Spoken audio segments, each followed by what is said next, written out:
Look, Minister, again, I'm very similar to my colleague here. Look, we're playing, dancing around and ahead of a needle here with all these grandiose schemes. Like yesterday was introduced, eagerly awaited and wanted, the retrofit scheme, and people want to engage with it, but it's going to cost them 500. I'm talking about people on the margins. €500 to get an assessment. They get back 250 whenever. But I have people waiting 2.5 years already for a CEI. I understand from Richard, who I thank him for attending that briefing yesterday, and he understands building, and that this scheme is not going to start until the fall of the year. So why do you keep announcing it? And like you'd be going out fishing and throwing out a fly to catch a sardine or a trout, hopefully. Don't be fooling with the public. They're sick and tired of schemes being announced, and you're telling us then that the credit unions and the banks, credit unions will, certainly, the banks not close for business to people for things like that, because you tell them, ask where you work and what you're doing. Every employment is precarious as far as they're concerned. But on this situation here, the competition authority, I've said it numerous times, they're both useless, toothless and fruitless. And we have authorities for everything now, everything. And all it seems to be is a plaque maybe that size, a bit bigger, up on the wall, and lovely offices, plush offices, nice big swivel seats and desks and a board and employees, and that's been present by anybody. But we have so many quangos. Quangoland. Quangoland is alive and flourishing, and they don't need any nitrogen to do it. It's just flourishing. And there's insiders, and there's jobs for the boys, and friends of political parties and whatever behind them. And they have no function because they're doing nothing. Take the meat cartels. My goodness, we all stood out at the factories 2 years ago here. Take the meat cartels in this country. Shocking the way the farmers have been treated. Take the price. Deputy Healy Ray myself went down here with the IFA about 5 years ago, one Christmas, to Dunn Stores, and they had a protest, and they filled, was it 3 or 4 shopping trolleys with water level with goods in Dunn Stores. The whole lot came to I think 16 or 18 euros. Shocking. Lost leaders, all these things, they're getting it back in other ways, but they're selling all these things as kind of champions and low-cost selling. Shocking. And they're putting the ordinary shopkeeper, the ordinary farm, or band, that look after the people, and when there's raffles on, and when there's the GA on something, or when there's a fundraiser, someone's sick, they're the first person to give a spot prize. They're being trodden on. I said it this morning, all the globalists. This is globalist policy. And we're denuding our country of expertise in business. I see today, and I'll be attacked for saying it as an employer myself, I just got a call about it, that now we're going to give an extra 12 days sick leave to people. How are small businesses? They're clinging on.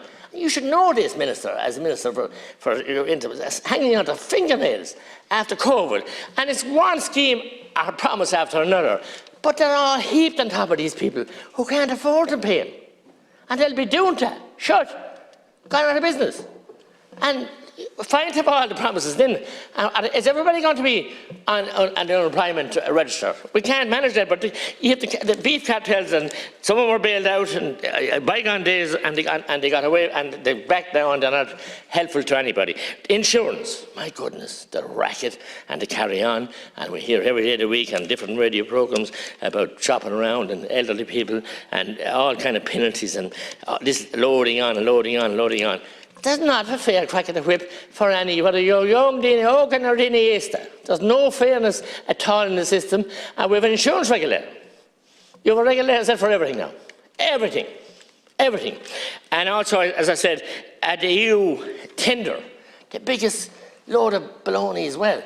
Certain levels of the tender at the EU level. I have a community now in my county who got successful and did great work. Wonderful community shopping enterprise, and they got grant aid before COVID. But now the prices have doubled and nearly tripled, and they can't do it in that kind of funding. So now they want to know the Natalie Coquella, they want a metal, they want to do it themselves, registered, overseen obviously by the department and by a local engineer and architects, and do it themselves. They can't get around it. They're killing the spirit of the people. The spirit of the Irish people has been magnificent, and the spirit of the Male has been magnificent throughout our country, and neighbours, and as I said, helping out and a barter arrangement, but they can't. EU tender is not a way to kill small business. You have to have so many million in the bank to apply. I'm talking about contractors and everything else. You have the whole works. Transport. and the cartels that are there, and the price of fuel now. That I'm talking about the NTA now, and I'm talking about bus transport. I mean, we have JJ Cabinets, who I salute, and many other small operators in my county, and have been squeezed and squeezed and squeezed and squeezed and squeezed and squeezed and squeezed. Nothing left to squeeze. Every last drop of blood be squeezed at them. But we have the empty coaches. Look out the door here. There's double-decker buses up and down, one after the other, and they nailed in a one each sticking in bus. A lot of them, there's no one inside them. But no problem, this is Dublin, they can have and you like. As I said also, the whole situation with the fertiliser. And Denmark, Sweden, France and all the other countries have intervened in the pig industry, in the EU, and they're allowed to. And the EU Commissioner was before the committee, and the Agriculture Committee, and Deputy Collins was there and he heard them. Irish government can intervene, and they can subsidise this, and if they subsidise the fertiliser for the farmers, what's going to happen? The food stuff is going to be more expensive for the mom's purses. Deputy Hilly Ray phrased it around it, mama's purse on Friday evening. Simple as that. And everything has gone the same way. So we have regulators for everything. But we need someone to get in and regulate these regulators and take them out and put them on a training course and make them understand what their job is and what their role is. They're political hacks, an awful lot of them, and they're in there creamed it off. And they're just, as I said, putting people to the pin of the collar. I also said I mentioned the lost leaders and the supermarkets, and the way they're punishing the small shops. We've seen it since the pandemic. There's not a small shop left in the capital. Some of them have left in the country, but look at An Post, look at the telephone. Albert Reynolds, I saw him now, they want waving the phone. Everyone had a phone in their house in a month. Now you wait 12, maybe 2 years to get a phone, and you wait 5 and 6 months to get it repaired. Elderly people waiting for hours on the phone. The customer service is appalling. Some of those big companies and the monopolies again. It's shocking the way we're treating our people. And I said today they're waiting in the long grass. And there's a lot of long grass this year because it's been a mild winter. And it'll be grey as fairly bare, but you have no place to hide when the election will come because you'll be laid out bare naked and the people can see you. Go on, Marcus.